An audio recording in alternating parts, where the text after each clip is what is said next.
شروع کرنے سے پہلے ہمارے channel Alhuda online Quran academy centre کو سبسکرائب اور ویڈیو کو لائک کریں۔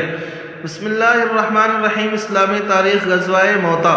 رسول اللہ صلی اللہ علیہ وسلم نے دعوت اسلام کے لیے مختلف بادشاہوں کے نام خطوط روانہ کیے تھے۔ اس میں ایک بصرہ کے بادشاہ شرجیل بن عمر کے نام بھی روانہ کیا تھا، جو رومی سلطنت کے ماتحت حارث بن عمیر جب خط لے کر شرجیل کے پاس پہنچے تو وہ خط پڑھ کر آپ بگولہ ہو گیا اور حضرت حارث رضی اللہ عنہ کو شہید کر دیا، چونکہ قاصدوں کا قتل کسی قوم میں بھی جائز نہیں تھا۔ اس لیے رسول اللہ صلی اللہ علیہ وسلم نے 3000 مجاہدوں کا ایک لشکر ان سے مقابلے کے لیے ملک شام کی طرف روانہ کیا۔ شرجیل نے ان کے مقابلے کے لیے 1,00,000 کی فوج تیار کی۔ مقابلہ بڑا سخت تھا، مسلمان صرف 3000 اور کفار 1,00,000 تھے۔ مسلمانوں نے چاہا کہ حضور صلی اللہ علیہ وسلم کو اس کی خبر کی جائے، مگر عبداللہ بن رواحہ نے ہمت دلائی اور کہا کہ ہم دشمن کا مقابلہ تعداد اور قوت کی بنیاد پر نہیں کرتے، ہم تو ان کا مقابلہ ان کی دین کی طاقت سے کرتے ہیں، جن کے ذریعے اللہ نے ہمیں عزت دی ہے۔ آگے بڑھو، 2 کامیابیوں میں سے ایک تمہیں ضرور ملے گی، فتح یا شہادت۔ اس کے بعد مسلمان آگے بڑھے اور اللہ نے انہیں فتح نصیب فرمائی۔ صحابہ کرام رضی اللہ عنہ کی یہ تاریخ ایمان کو تازہ کرتی ہے۔ کہاں 1,00,000 کفار اور ان کے مقابلے میں صرف 3000 مسلمان، ان کے باوجود مسلمانوں ہی کو فتح حاصل ہوئی۔ اللہ کی قدرت، پلکوں میں اللہ کی حکمت۔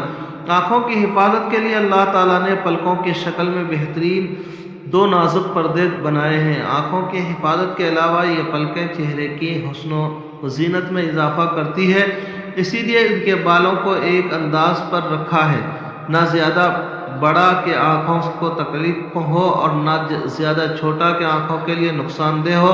پھر اللہ تعالیٰ نے آنسو کو نمکین بنایا تاکہ آنکھوں کا میل کچیل صاف ہو جائے۔ پلکوں کے 2 کناروں کو مائل اور جھکا ہوا بنایا کہ آنسوؤں کے ذریعے میل کچیل آنکھوں کے کناروں سے بہہ کر باہر جا سکے۔ پھر اس میں حرکت کی قدرت رکھی کہ کوئی بھی معمولی چیز یا گرد و غبار آنکھ کی طرف آتی ہے تو آنکھوں کے خطرے سے آگاہ کر کے پوری حفاظت کرتی ہے۔ گویا آنکھوں کی حفاظت کے لیے اس پر 2 بہترین پردے لگا دیے ہیں، جو ضرورت کے وقت کھل جاتے ہیں اور ضرورت نہ ہو تو بند ہو کر حفاظت کرتے ہیں۔ ایک فرض کے بارے میں خطبے کے لیے جمعے کے لیے خطبہ دینا۔ رسول اللہ صلی اللہ علیہ وسلم جمعے کے روز کھڑے ہو کر خطبہ دیتے تھے، اس کے بعد بیٹھ جاتے تھے، پھر دوسرے خطبے کے لیے کھڑے ہوتے تھے۔ فائدہ: جمعے کے روز جمعے کی نماز سے پہلے خطبہ دینا ضروری ہے۔ ایک سنت کے بارے میں سجدے میں جاتے اور اٹھنے کا طریقہ۔ حضرت وائل بن حجر رضی اللہ عنہ بیان کرتے ہیں کہ رسول اللہ صلی اللہ علیہ وسلم جب سجدے میں جاتے تو دونوں گھٹنوں ہاتھوں سے پہلے رکھتے اور جب اٹھتے تو ہاتھوں کو گھٹنوں سے پہلے اٹھاتے۔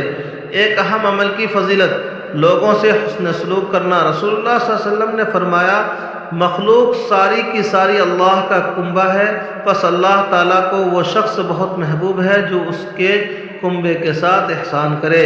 ایک گناہ کے بارے میں بات چیت بند رکھنے کا وبال۔ رسول اللہ صلی اللہ علیہ وسلم نے فرمایا، کسی مسلمان کے لیے 3 دن سے زیادہ اپنے بھائی سے بات چیت بند رکھنا جائز نہیں۔ جس نے 3 دن سے زیادہ بات بند رکھی اور مر گیا تو جہنم میں داخل ہوگا۔ دنیا کے بارے میں دنیا میں خود کو مشغول نہ کرو۔ رسول اللہ صلی اللہ علیہ وسلم نے فرمایا، تم میں سے قیامت کے دن مجھ سے زیادہ قریب وہ شخص ہوگا جو دنیا سے اس طرح نکل آئے جس طرح میں چھوڑ کر جا رہا ہوں۔ اللہ کی قسم، میرے سوا تم میں سے ہر ایک دنیا کی کسی نہ کسی چیز میں پھنسا ہوا ہے۔ آخرت کے بارے میں جنت کا موسم۔ قرآن میں اللہ تعالیٰ فرماتا ہے، ان اہل ایمان کو صبر کے بدلے میں جنت اور ریشمی لباس عطا کیا جائے گا۔ ان کی حالت یہ ہوگی کہ جنت میں مسحریوں پر تکیے لگائے ہوئے بیٹھے ہوئے ہوں گے، وہاں نہ کوئی ان کو گرمی کا احساس ہوگا نہ سردی محسوس کریں گے۔ طب نبوی سے علاج، نظر لگنے سے حفاظت۔ رسول اللہ صلی اللہ علیہ وسلم نے فرمایا، جس شخص نے کوئی ایسی چیز دیکھی جو اسے پسند آ گئی، پھر اس نے ماشاء اللہ لا قوت الا باللہ کہہ لیا، تو اس کی نظر سے کوئی نقصان نہیں پہنچے گا۔ قرآن کریم کی نصیحت، قرآن میں اللہ تعالیٰ فرماتا ہے، اے محمد آپ کہہ دیجئے کہ اگر تم اللہ تعالیٰ سے محبت رکھتے ہو تو تم لوگ میری پیروی کرو، اللہ بھی تم سے محبت کرے گا اور تمہارے گناہوں کو بخش دے گا۔ اللہ تبارک و تعالی عمل کرنے کی توفیق نصیب فرمائے۔ چینل کو سبسکرائب اور ویڈیو کو لائک کریں۔